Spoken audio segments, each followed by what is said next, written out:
Hello dear students, welcome back to my channel New Horizons by Ranjini Dasgupta. In today's video, we will be discussing about the poem Father to Son by Elizabeth Jennings, which is a part of Class 11 CBSE syllabus, in which we are going to study in details about the poet, the theme of the poem, the message delivered by it, the central idea, the stanza-wise summary of the poem, and the poetic devices used. For your convenience, I have added timestamps in the description. If you wish to watch any segment again, you can just click on that particular timestamp to go through it. So, without further delay, let's get started. Let us now study something about the poet. Elizabeth Jennings. Regarded as a traditionalist rather than an innovator, Elizabeth Jennings is known for her lyric poetry and mastery of form. Her work displays a simplicity of meter and rhyme. Her poetry relates intensely personal matters in a plain-spoken, traditional, and objective style. The poem is about the relationship between a father and a son and the generation gap that exists between them. It highlights the lack of communication between the father and the son. The message delivered by the poem? The poem shows the need of an ideal relationship between children and their parents, which is diminishing in this modern world due to generation gap and the lack of communication between the two age groups. We will now move on with the central idea of the poem. The poem revolves around a conflict between a father and son who suffer from serious communication gap. The father remarks that he cannot understand his son even though they have lived in the same house for so many years. As the years have passed, the distance between them has grown. They hardly speak to each other as if they are strangers. Their thoughts do not match and there is no sign of understanding between them. There is a deep silence that is existing between them. Let us now begin with a stanza-wise summary of the poem. Stanza 1.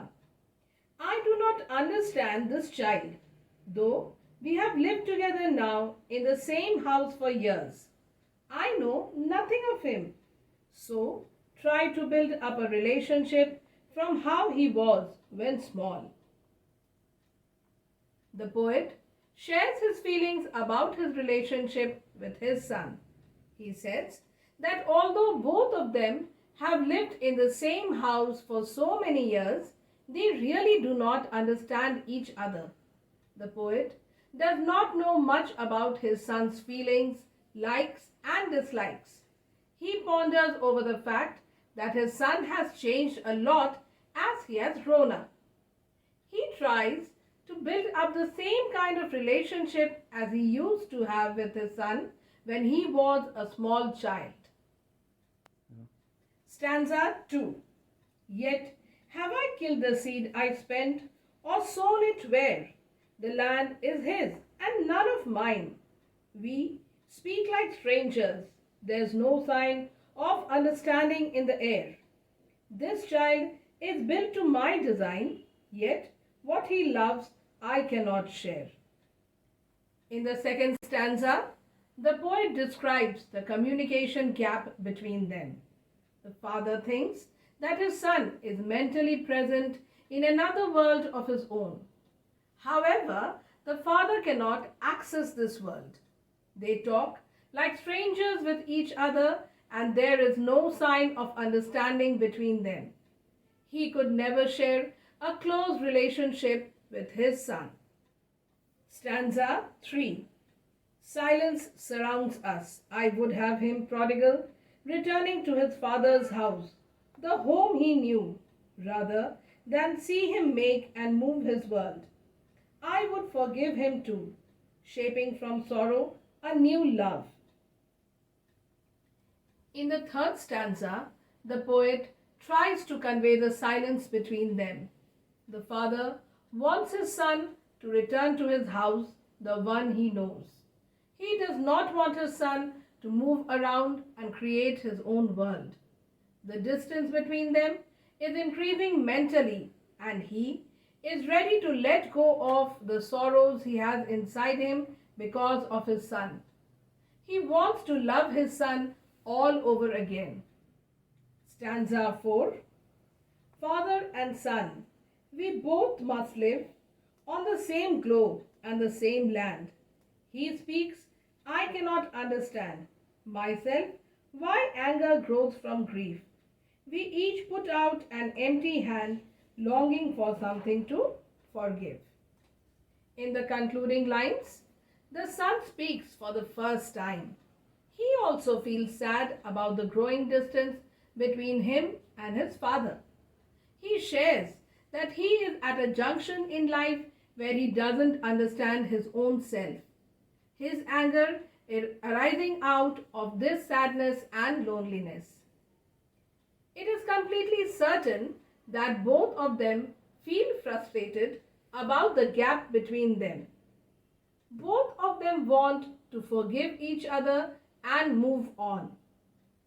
However, both of them are putting out an empty hand for the one to seek, always in vain. Let us now move on to the poetic devices used in this poem. The first one is antithesis, which means two contrasting or opposing ideas put together. Example, the land is his and none of mine. Another example, shaping from sorrow a new love. The second poetic device is alliteration, which is the occurrence or repetition of the same sound or letter at the beginning or most of the words in a sentence. Example of alliteration in this poem, silence surrounds, home he, shaping from sorrow, the seed I spent or sown. The third one is metaphor, which is an implied comparison between two unlike things that actually have something in common. Example of metaphor in the poem, we both must live on the same globe and the same land. The land is his and none of mine.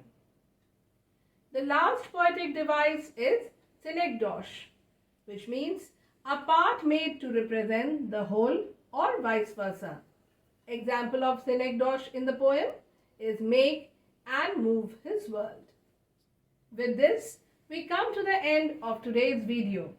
You will be glad to know that my online and offline English coaching classes are going on, and anyone who wishes to get detailed notes of the chapters and the poems is always welcome to join.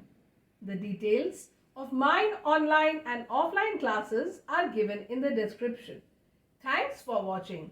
Do not forget to like, share and subscribe to get a regular view of my videos.